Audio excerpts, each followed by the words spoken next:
दंगे कराने वाले आप, उनकी मस्जिदें तोड़ने वाले आप, वो किसी भी मस्जिद में आप बोल देते हैं कि यहाँ पर शिवलिंग था और उस पर विवाद खड़े करने वाले आप, उनको नमाज करने से हरियाणा में रोकने वाले आप, उनको सड़कों पे बेइज्जत करने वाले आप, उनकी दाढ़ी खींचने वाले आप, उनको जय श्री राम के नारे लगा लगा के उनको ज़बरदस्ती इंस्टिगेट करने वाले आप, जितने भी मीडिया चैनल्स आज आप आपके घर में जब आप खोलोगे टीवी, वो सिर्फ जहर उगल रहे होते हैं या इस सरकार की वाहवाही कर रहे होते हैं या फिर मुसलमानों के ऊपर डिबेट कर रहे होते हैं। लगातार मुसलमानों को तंग किया जा रहा है। रमज़ान के महीने में जिस तरह से आपने उनकी मस्जिदों पर झंडे फहराए, आपने उनके मोहल्लों में जाकर जय श्री राम के नारे लगाए, आपको लगता है ये साबित हुए कि कौन पत्थरबाजी कर रहा था, कौन हिंसा में शामिल था, कौन नहीं। आप सीधा बुलडोज़र लेके जाएंगे, आप उस पर चला देंगे, तो ये तानाशाही है।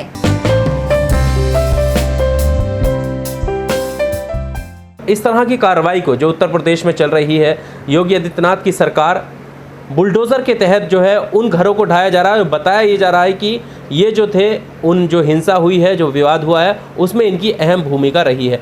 कैसे समझती हैं इस चीज़? देखिए, सबसे पहले तो मैं ये कहूँगी कि हिंसा अगर हुई तो उसका सबसे अहम कारण कौन था?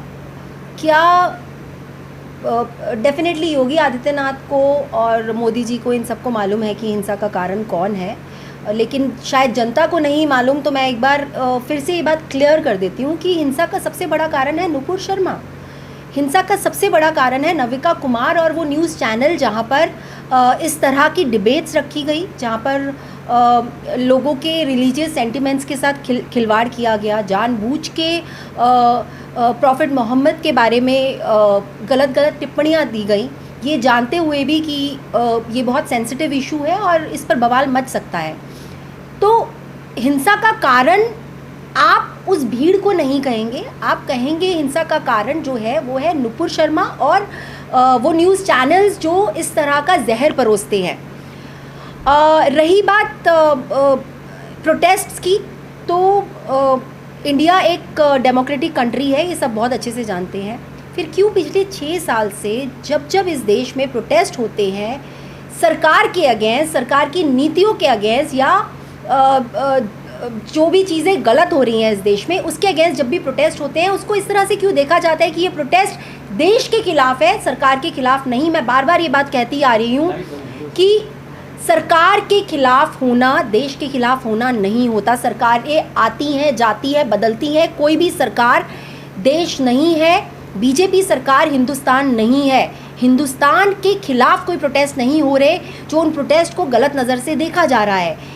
एक विवाद वाली टिप्पणी करी गई मोहम्मद प्रॉफिट के खिलाफ, मैं अपने हिंदू भाई बहनों से ये पूछना चाहती हूँ कि अगर इसी तरह की टिप्पणी हमारे भगवान राम और माता सीता के बारे में कही जाती, राधा कृष्ण के बारे में कही जाती, जिन भी भगवानों को वो मानते हैं उनके बारे में इस तरह की टिप्पणी की जाती कि भगवान राम ने 6 साल की एक लड़की के साथ शादी कर ली और उसको रखा हुआ था और व्हाट नॉट, अगर इस तरह की बात की जाती तो क्या हिंदू सड़कों पर नहीं उतरता? आप लगातार पिछले 6 सालों में कभी आप मुसलमानों के साथ गाय के नाम पर, कभी आप जय श्री राम के नाम पर आप उनको मॉब लिंच करते हैं, आप उनको मार के चले जाते हैं सड़कों पर, और उस भीड़ के साथ कभी कुछ नहीं होता, उस भीड़ में से किसी एक भी इंसान को गिरफ्तार नहीं किया जाता। इस देश में अखलाक जैसे लोग, जुनैद जैसे लोग, इस देश में तबरेज़ अंसारी जैसे लोगों को सड़क पे भीड़ ने आकर मारा।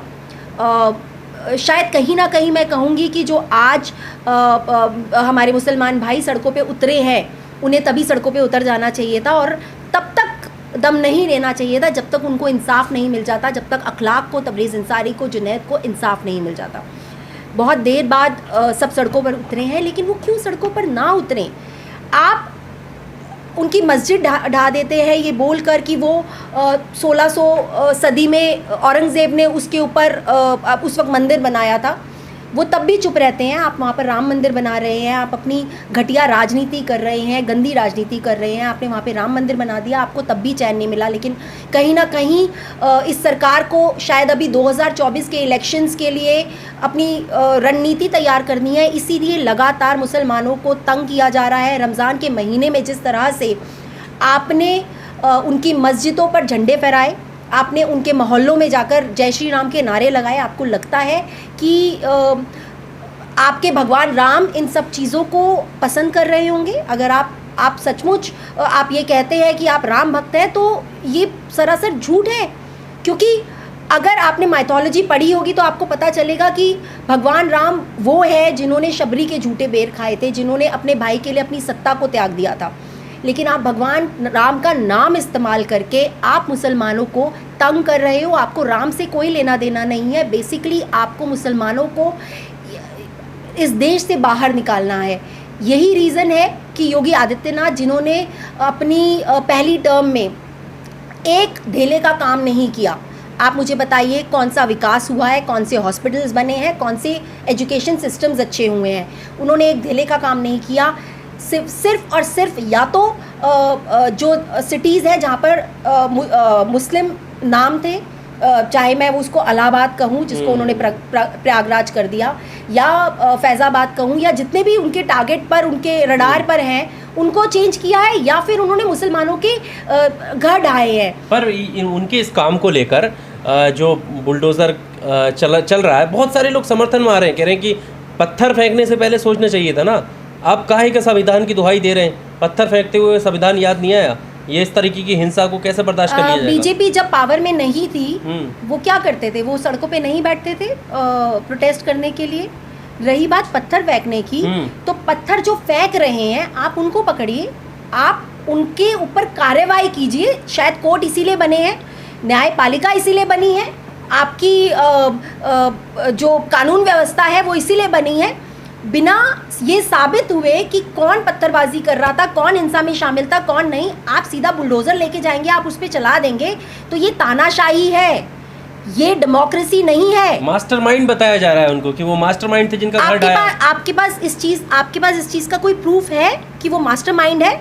और दंगे कराने वाले आप, उनकी मस्जिदें तोड़ने वाले आप, वो किसी भी मस्जिद में आप बोल देते हैं कि यहाँ पर शिवलिंग था और उस पर विवाद खड़े करने वाले आप, उनको नमाज करने से हरियाणा में रोकने वाले आप, उनको सड़कों पे बेइज्जत करने वाले आप, उनकी दाढ़ी खींचने वाले आप, उनको जय श्री राम के नारे लगा के उनको ज़बरदस्ती इंस्टिगेट करने वाले आप, और उसके बाद आप ही जाके मुसलमान को विक्टिम से कल्प्रिट बना देते हैं कि यही मास्टरमाइंड है और इन्हीं की वजह से दंगे हुए हैं।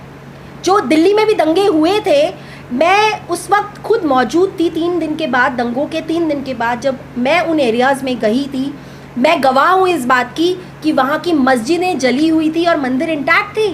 मंदिरों में अभी भी घंटियाँ बज रही थी, दिए जल रहे थे और शंख बज रहा था, लेकिन उसके साथ में जो एक मस्जिद खड़ी हुई थी वो पूरी तरह से जली हुई थी।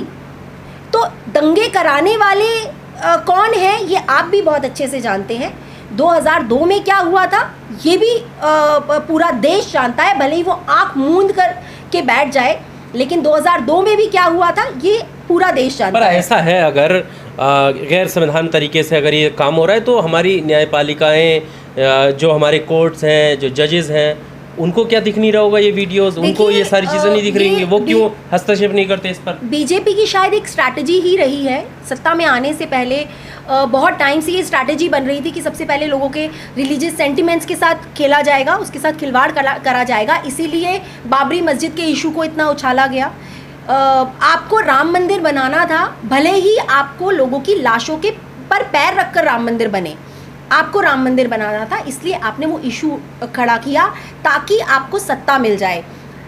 उस दौरान जब बाबरी मस्जिद को ध्वस्त किया गया था, बहुत सारी सिटीज़ में इसी तरह से रॉयट्स हुए थे, लेकिन आपके ऊपर जुनून सवार था कि आपको राम मंदिर बनाना है, भले ही जितने मर्जी लोग मर जाए, चाहे वो आपके कार सेवक हैं, चाहे वो मुसलमान भाई बहन हैं, आपको कोई फ़र्क नहीं पड़ता था। और अभी भी शायद यही स्ट्रैटेजी आपकी है कि आपको सत्ता हासिल करनी है, सत्ता को बनाए रखना है, तो आप लोगों के रिलीजियस सेंटिमेंट्स के साथ खेलते रहेंगे। तो पहले मीडिया को खरीदा गया, को सबसे पहले कांग्रेस पार्टी को बाहर करना था खुद सत्ता में आने के लिए। उसके बाद अन्ना हजारे का एक नकली प्रोटेस्ट यहाँ पर कराया गया, क्योंकि अगर अन्ना हजारे का प्रोटेस्ट सही होता, मैं खुद उस प्रोटेस्ट में पार्टिसिपेशन मेरा था, बट अगर वो सही होता तो अन्ना हजारे आज भी आपको दिखते। वो किसी बिल में जाकर नहीं छुप जाते। जब लोकपाल बिल आज भी पास नहीं हुआ, जब आज भी देश में गलत पे गलत होता जा रहा है, तो कहाँ है अन्ना हजारे? तो जाहिर है कि अन्ना हजारे भी उन्हीं का बनाया हुआ एक कठपुतली थी, जिसको उन्होंने इस्तेमाल किया कांग्रेस को जड़ से उखाड़ के बाहर फेंकने के लिए। उसके बाद आपकी सबसे बड़ी स्ट्रैटेजी थी मीडिया को खरीदना। मीडिया चैनल्स, जितने भी मीडिया चैनल्स आज आपके घर में जब आप खोलोगे टीवी, वो सिर्फ जहर उगल रहे होते हैं, या इस सरकार की वाहवाही कर रहे होते हैं, या फिर मुसलमानों के ऊपर डिबेट कर रहे होते हैं। वो चाहे कोरोना हो, चाहे वो देश में कोई भी समस्या आती है, हर बात के लिए मुसलमान को दोषी ठहराया जाता है, चाहे मुसलमान का उससे कोई लेना देना हो या नहीं। ये काम कौन करता है? ये हमारे देश के न्यूज़ चैनल्स करते हैं। वो न्यूज़ चैनल्स जिनको बीजेपी सरकार ने बहुत पहले से ख़रीदा हुआ है।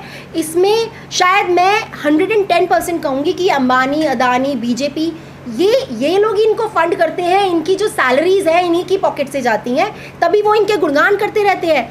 वरना मीडिया का मतलब, जर्नलिज्म क्या होता है, उसको एक रिस्पेक्ट के साथ देखा जाता था, क्योंकि वो निष्पक्ष होता था, सही को सही और गलत को गलत कहने वाला।